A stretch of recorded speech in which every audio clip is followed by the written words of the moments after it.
Que a graça e a paz seja com todos, passando aqui para trazer mais uma mensagem da Palavra de Deus para os nossos corações, para entendimento sobre aquilo que a Palavra ela nos ensina.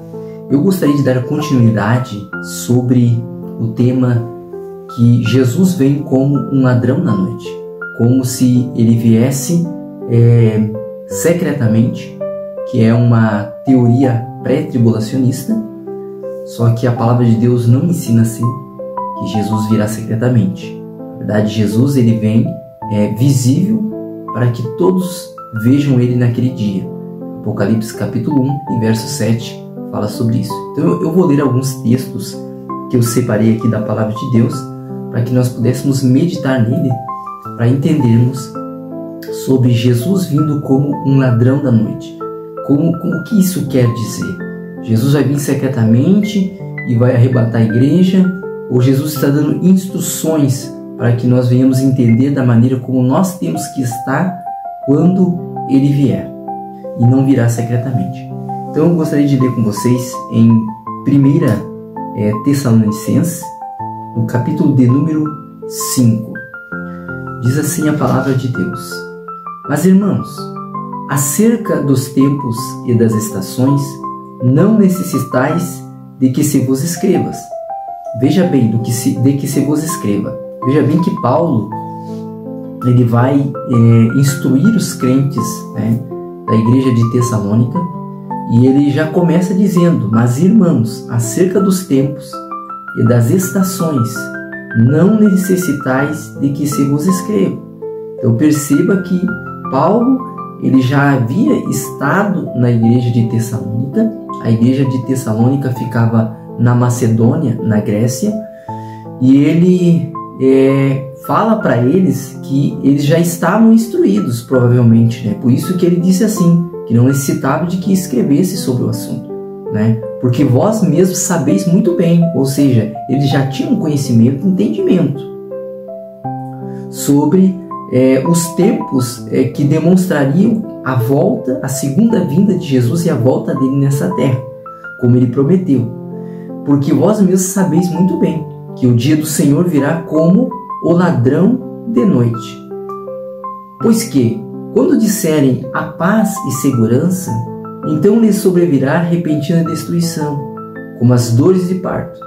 Aquela que está grávida e de modo nenhum escaparão. Ou seja, Paulo está dizendo que as pessoas elas vão estar em um modo de comodismo, tão grande, se sentindo tão tranquilas, como se tivessem uma verdadeira paz, mas é uma falsa paz, que provavelmente as pessoas vão estar comendo, bebendo, casando e se dando em casamento. Não que estas coisas não possam ser feitas, mas elas vão estar dando prioridade para estas coisas do que dando prioridade para a Palavra de Deus e entender o que ela nos ensina a respeito do tempo do fim e do dia do Senhor. Eu me recordo agora que a Palavra diz que Jesus, ele fala de um homem que estava num casamento, com certeza ele está fazendo um paralelo com ele mesmo, que este homem ele convida as pessoas para estarem no casamento. E as pessoas diziam: eu não posso, eu comprei uma junta de boi, eu preciso fazer um outro negócio. E ele então mandou que descessem aos valados e convidassem outras pessoas, os mancos, os coxos, os cegos. Então bem ele faz aqui uma comparação com o povo de Israel, que ele veio para os seus e os seus não receberam. Ou seja, ele queria que o povo dele reconhecesse ele como Senhor da vida deles, como Criador de Israel, porque Israel foi gerado por Deus através da descendência de Abraão, Isaque e Jacó, mas eles não receberam. Então se abriu ali a porta para que nós, como gentios, nós fôssemos enxertados. Paulo fala muito sobre isso em Romanos, que agora não há diferença entre judeu, entre gregos e entre gentios. Mas dá a entender, que as pessoas elas não vão estar dando interesse para a prioridade que é a Palavra de Deus. Todas as outras coisas são importantes. Casa, família, o carro, tudo isso Deus ele nos concede como bênção, nos alcança isso como bênção. Mas nós temos que entender que ele disse que um dia ele voltaria, E eu vou ler mais uns versículos à frente depois, que Pedro fala que muitos têm por tardia a volta dele, né? E alguns até fazem algum tipo de deboche, de ironia, dizendo que ele não vai voltar mais. Mas não é assim que a palavra de Deus diz, porque o nosso tempo é o tempo Cronos, mas o tempo de Deus é o tempo Kairos, e Deus não está sujeito ao nosso tempo. Veja bem o que diz no versículo de número 4. Mas vós, irmãos, já não estáis em trevas, para que aquele dia vos surpreenda como um ladrão.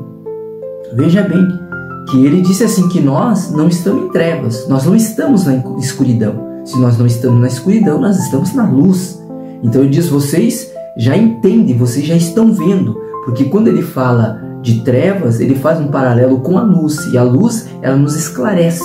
E a Bíblia diz que a palavra do Senhor é lâmpada para os nossos pés e luz para o nosso caminho. Ela é luz para o nosso entendimento e nos traz o conhecimento verdadeiro, porque todos vós sois filhos da luz e filhos do dia. Nós não somos da noite, nem das trevas. Ou seja, nós deixamos de andar nas trevas. Um dia nós andávamos nas trevas, mas hoje nós conhecemos a palavra e ela nos traz o discernimento do que é verdadeiro e do que é falso, do que é verdadeiro e do que é mentiroso, do que é verdadeiro e do que é enganoso. Porque os que dormem, dormem de noite, e os que embebedam, embebedam-se de noite. Então ele está fazendo uma comparação. Geralmente as pessoas, o normal, o natural, é as pessoas dormirem de noite. Mas no versículo anterior ele diz que nós somos do dia. Nós temos que estar despertos, no momento certo, na hora certa. E os que se embebedam de noite. Mas nós, que somos do dia, sejamos sóbrios. Ou seja, nós temos que estar em alerta. Quase que fazendo um paralelo com a palavra vigilância. Nós temos que estar atento, vestindo-nos da couraça da fé. Veja bem que ele faz um paralelo também com a epístola de Paulo aos Efésios, no capítulo 6, que ele diz que nós temos que nos vestir de toda a armadura de Deus, com a armadura de Deus, com a espada do Espírito, com o escudo da fé, com o capacete da salvação. Então Pedro está dizendo que nós temos que pensar nas coisas do alto, nas coisas de cima, em que nós somos impelidos e esclarecidos pela sabedoria de Deus, pela couraça da fé e do amor, e tendo por capacete a esperança da salvação. Ou seja, que a salvação é algo que sempre que tem que estar na nossa mente. É algo que nós temos que ter convicção, porque nós não somos da noite, nós somos do dia, nós somos despertos pela palavra. Porque Deus não nos destinou para a ira, mas para a aquisição da salvação por nosso Senhor Jesus Cristo. Ora, a ira de Deus, ela vem depois da grande tribulação, em que, infelizmente, aqueles que não forem achados escritos no livro da vida receberão a ira de Deus, que morreu por nós, para que quer vigiemos, olha bem, a palavra vigilância aqui, vigiemos, quer durmamos, vivamos juntamente com Ele. Ou seja, em todo o tempo em que nós estivermos nesta terra, nós temos que estar vigilantes. Olha, a Bíblia diz que morreu por nós, para que quer vigiemos, ou seja, Ele quer que nós venhamos estar em alerta, Ele quer que nós venhamos estar despertos. Quer você esteja descansando, você está com a mente em paz, com o coração ligado em Deus. Vivamos juntamente com Ele naquele grande dia quando Ele vier. E qual é aquele grande dia? Depois do ressoar da última trombeta, que Paulo fala em 1 Coríntios, e que também fala no Apocalipse de número 8, se não me engano, ou capítulo 11, em que no ressoar da última trombeta, o sétimo anjo vai tocar a sétima trombeta, e nós, os mortos ressuscitarão primeiro, e nós, os vivos, se estivermos vivos até lá, nós seremos arrebatados nos ares. Então esse é o primeiro versículo que eu gostaria de ler. Então quando fala de ladrão, quando Cristo vem como se fosse um ladrão, nós temos o entendimento de que o ladrão, ele vem no escuro, né? Ele vem geralmente à noite, quando ninguém está vendo, quando ninguém está apercebido. É esse o entendimento que Cristo ele quer nos dar quando fala sobre o termo, quando ele vem como um ladrão na noite. Ele não está dizendo aqui que ele vai vir secretamente e vai arrebatar a igreja secretamente. Não.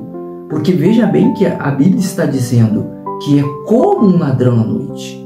Ele está dando um exemplo do ladrão, que o ladrão ele vem para roubar, não é? Cristo não é ladrão, lógico, mas Cristo vem para arrebatar a sua igreja no final da grande tribulação. Então nós temos que estar vigilante. Como que nós temos que estar? Em alerta. Eu quero ler um segundo texto que fala em 2 Pedro, no capítulo 3 e verso 7 a seguir, né? Diz assim, 2 Pedro, capítulo 3, verso 7. Mas os céus e a terra, que agora existem, pela mesma palavra, se reservam como tesouro e se guardam para o fogo, até o dia do juízo e da perdição dos ímpios. Mas, amados, não ignoreis uma coisa, que um dia para o Senhor é como 1000 anos, e 1000 anos como um dia. Ou seja, Deus, assim como Ele nos vê no passado, Ele nos vê no presente e nos vê no futuro. Tanto o passado como o futuro para Deus é um presente constante, porque eu já disse antes que o nosso tempo é o Cronos, mas o tempo de Deus é o Kairos, ou seja, Deus não está sujeito ao tempo, pela sua onisciência, pela sua onipresença e pela sua onipotência. Deus não está sujeito ao tempo, ou seja, um dia para Ele é igual a 1000 anos, 1000 anos é igual a um dia, porque Deus não está sujeito ao tempo. O Senhor não retarda, olha o que eu disse antes, o Senhor não retarda a sua promessa, ainda que alguns a tenham por tardia, mas é longânimo para conosco.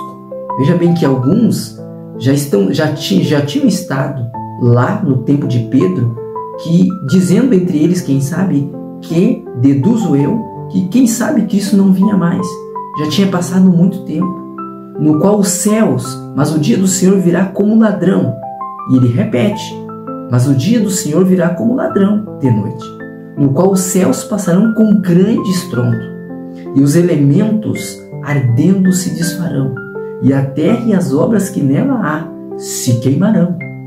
Havendo, pois, de perecer todas as coisas, que pessoas vos convém ser em santo trato e piedade. Então veja bem que tanto o apóstolo Paulo quanto o apóstolo Pedro e tanto o evangelista Lucas, que nós lemos em Lucas no capítulo 12, verso 39 ao 48, no último vídeo, depois eu vou deixar na descrição, que é o primeiro vídeo sobre o tema sobre Jesus vindo como um ladrão. Eles tratam aqui sobre questões pessoais da igreja, particulares e coletivamente, da maneira em que nós como cristãos devemos andar. Então ele disse aqui que pessoas vos convém andar, que pessoas vos convém ser, né? Em santo trato e piedade, com misericórdia, com longanimidade, porque no contexto diz que, havendo pois de perecer todas as coisas, os elementos se desfarão, haverá um grande terremoto. E a palavra de Deus fala em Apocalipse que haverá um grande terremoto como nunca houve na face da terra. Então Pedro, ele está falando aqui, olhando também e observando a palavra de Deus, nos escritos que já estavam, dos profetas também. E dos profetas, a palavra dos profetas, profeta Daniel, também fala do dia do Senhor. Mas nós, segundo a sua promessa, a promessa da vinda do Senhor, que Ele virá para resgatar a sua igreja depois da tribulação, segundo a sua promessa, aguardamos novos céus e nova terra, em que habita a justiça. Então perceba que quando ele fala sobre Jesus vindo, mas o dia do Senhor virá como o ladrão de noite. O dia do Senhor, que dia é esse? É o dia em que a igreja será arrebatada depois da tribulação, não antes da tribulação, não 7 anos antes da tribulação, antes da abertura do primeiro selo, no capítulo de número 6 de Apocalipse. Eu gostaria de ler um terceiro texto, no capítulo de número 24 de Mateus, versículo de número 37, diz assim: E como foi nos dias de Noé, assim será também a vinda do Filho do Homem. Porquanto, assim como nos dias anteriores ao dilúvio, comiam, bebiam, casavam e davam-se em casamento, até o dia em que Noé entrou na arca. Ou seja, havia um tempo determinado para que o dilúvio viesse. E Noé com certeza foi um pregoeiro da palavra. E ele anunciou esse dia do juízo em que Deus haveria de enviar esse dilúvio. Porque no capítulo 6 de Gênesis vai dizer que o próprio Deus disse assim, que ele enviaria um juízo. Ele fala com Noé. Ele diz, olha, faz uma embarcação de tantos côvados. E Noé começou a fazer a embarcação. Provavelmente as pessoas estavam vendo Noé construir aquela embarcação. Provavelmente Noé explicou aquilo que haveria de acontecer, porque Deus traria juízo por causa da maneira como o homem estava se portando na terra.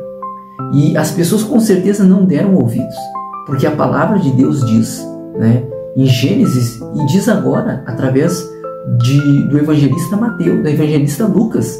Ele diz aqui, porquanto assim como nos dias de Noé, vai ser como nos dias de Noé. Perceba, como nos dias de Noé, como foi? Anteriores ao dilúvio, eles comiam, as pessoas comiam, bebiam, casavam, davam-se em casamento, tudo normal, como fazem hoje. Mas as pessoas não observam os princípios de Deus. Até o dia em que Noé entrou na arca. Quando Noé entrou na arca, e eu sempre gosto de dizer, eu imagino quando começou a cair as primeiras gotas de chuva. Começou a cair os pingos de água no rosto daquelas pessoas. E elas começaram a perceber que a chuva não parou e que as águas começaram a se levantar. Porque a Bíblia diz que Deus abriu os abismos e as águas surgiram e abriu os céus. E durante 40 dias e 40 noites choveu. E não o perceberam, até que veio o dilúvio e os levou a todos. Assim será também a vinda do Filho do Homem. Então meu irmão, até aqui, perceba que houve um dilúvio. E Noé falou. Só que as pessoas não estavam vivendo de acordo, elas não estavam vigilantes, elas não estavam preparadas, elas não estavam esperançosas naquilo que Noé pregava. E elas não se deram conta. Assim como nos dias de hoje, as pessoas elas zombam. Elas dizem que não vai acontecer. Mas o próprio discípulo Pedro, ele acabou de dizer onde eu li aqui. Ainda que muitos tenham por tardia, você tem que permanecer convicto. Você tem que ter a certeza de que ele vai voltar. E não vai ser secretamente. Apocalipse 1:7 diz que ele virá nos céus, descerá e todo olho o verá. Eu vou ler um último texto aqui para a meditação das nossas palavras. Olha o que diz a Bíblia em Lucas, Evangelho de Lucas, capítulo 17 e versículo 29. Todavia, no dia em que Ló abandonou Sodoma, choveu fogo e enxofre do céu e destruiu a todos. Veja bem que quando eu li 2 Pedro, no capítulo 13, verso de número 7, olha o que Pedro ele diz. Eu vou fazer um paralelo aqui, uma comparação. Mas os céus e a terra que agora existem pela mesma palavra se reservam como tesouro e se guardam para o fogo até o dia do juízo e da perdição de todos os ímpios. Veja bem que provavelmente o apóstolo Pedro ele fazia leitura constantemente da palavra e ele sabia o que estava escrito em Gênesis, porque quando Ló ele tinha que sair de Sodoma e Gomorra, porque os sodomitas, infelizmente eram pessoas que elas viviam na promiscuidade, todo tipo de pecado. E dizem alguns estudiosos que a região onde estava localizada Sodoma e Gomorra era uma região vulcânica, assim diz alguns estudos. E quando o povo ele foi dormir à noite, Deus permitiu que um vulcão entrasse em erupção e veio fogo do céu, ou seja, as larvas que subiam, que explodiam do vulcão, queimaram toda a cidade. Mas Deus permitiu que Ló e a sua família saíssem, as suas 2 filhas e sua esposa saíssem. O grande problema é que muitas vezes as pessoas estão tão ligadas com o mundo, com o pecado, que não consegue se desfazer das práticas pecaminosas. E a mulher de Ló, ela olhou para trás e virou uma estátua de sal. Então esse é um exemplo de que as pessoas elas querem permanecer onde elas estão, permanecer no pecado, vivendo de forma descoordenada. Não é isso que Deus quer. E Ló seguiu, claro, a sua vida dali para frente. Infelizmente ocorreu coisas erradas entre ele e as filhas dele, mas isso é uma outra mensagem. Mas eu estou querendo dizer aqui é que da mesma forma como Deus enviou fogo sobre Sodoma e Gomorra, vai acontecer nesses últimos dias, porque foi o que o apóstolo Pedro disse aqui, que esses céus, mas os céus e a terra de agora, que agora existe, pela mesma palavra, se reservam como tesouro e se aguardam para o fogo até o dia do juízo e da perdição dos homens ímpios. Eu vou ler mais, irmãos, mais um texto que se encontra em Apocalipse, no capítulo 16 e no versículo de número 12. Capítulo 16, verso 12. Olha bem, a linha pré-tribulacionista diz que Jesus vem como um ladrão e que arrebata a igreja antes da tribulação, antes da última semana de Daniel, que está escrito no livro do profeta Daniel, da 70ª semana, e que começa na abertura do primeiro selo, no capítulo de número 6 de Apocalipse. Veja bem o que diz aqui no capítulo 16, no verso 12, a seguir. E o sexto anjo derramou a sua taça sobre o grande rio Eufrates, e a sua água secou-se para que se preparasse o caminho dos reis do Oriente, e da boca do dragão, ou seja, Satanás, e da boca da besta, do sistema, e da boca do falso profeta, o sistema religioso, vi saírem 3 espíritos imundos, semelhante a rãs. Veja bem que aqui, quando faz menção a rãs, já está nos dando a entender fazendo uma comparação sobre o Egito Antigo, onde Deus usou as suas testemunhas, que foi Moisés e Arão, seu irmão, para, através do poder de Deus, executar o seu juízo através das pragas que vieram sobre o Egito. E uma das pragas foram as rãs que vieram sobre o Egito. No versículo 14, porque são espíritos de demônios, que fazem prodígios, os quais vão ao encontro dos reis de todo o mundo, para os congregar, para a batalha naquele grande dia do Deus Todo-Poderoso. Eis que venho como ladrão. Bem-aventurado aquele que vigia e guarda as suas vestes, para que não ande nu e não se vejam as suas vergonhas.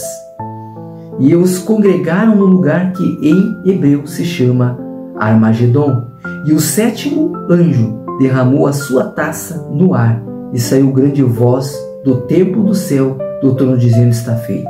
Então a minha pergunta aqui que fica é: como que Jesus ele vem como um ladrão? Jesus vem, eu creio que ele vem como um ladrão, mas como que ele vem como um ladrão antes da tribulação? Se aqui nós vemos Jesus como um ladrão novamente em Apocalipse, e sendo derramado a taça. Olha o que diz aqui: o sétimo anjo derramou a sua taça, sendo derramado a 7ª taça, se não me falha a memória aqui. Como que Jesus está aqui em Apocalipse, já na tribulação, e como um ladrão? Jesus então ele vem 2 vezes como um ladrão? Ele vem antes da tribulação, vem de novo depois da tribulação, no final da tribulação? Então alguma coisa, irmão, de errado não está certo. Então, na verdade, Jesus, quando ele fala sobre vir como um ladrão, ele vai falar que nós temos que ter vigilância. Em Mateus, no capítulo 24, 36 ao 51, fala sobre vigilância. 1 Tessalonicenses, capítulo 5, 1 e 6, fala sobre vigilância. Em 2 Pedro, capítulo 3, versos 7 ao 10, que nós já fizemos leitura de todos esses textos, também fala sobre vigilância. Então veja bem que a palavra vigilância ela aparece em praticamente todos os textos. Então Jesus ele está aqui dizendo que nós temos que viver a vida de maneira ordenada, vigilantes, com a esperança da salvação, meditando na palavra de Deus, crendo naquilo que Ele nos prometeu, que mesmo nos dias da aflição, o Senhor há de guardar a sua igreja na tribulação, na primeira metade e no final da última metade, que são 7 anos, que fala no livro do profeta Daniel e também fala em Apocalipse. Então nós temos que entender que quando Jesus fala que vem como um ladrão, em nenhum momento aqui ele diz que vai arrebatar, em nenhum desses textos fala que Jesus vai arrebatar a igreja secretamente. Não diz. Ah, mas está dizendo que ele vem como um ladrão. Sim, ele faz um paralelo, mostrando que o ladrão ele vem secretamente para tentar roubar, mas não dizendo que ele vai arrebatar. Mas ele vai vir num momento em que muitas vezes as pessoas não esperam, porque elas estão vivendo desordenadamente. Mas aqueles que têm a chama do Espírito, a luz do Espírito, aqueles que não dormem, aqueles que não vivem em trevas, mas que andam na luz, eles vão saber quando Cristo vai voltar, porque eles estarão preparados. Então, irmãos, essa é a mensagem que eu gostaria de trazer para vocês.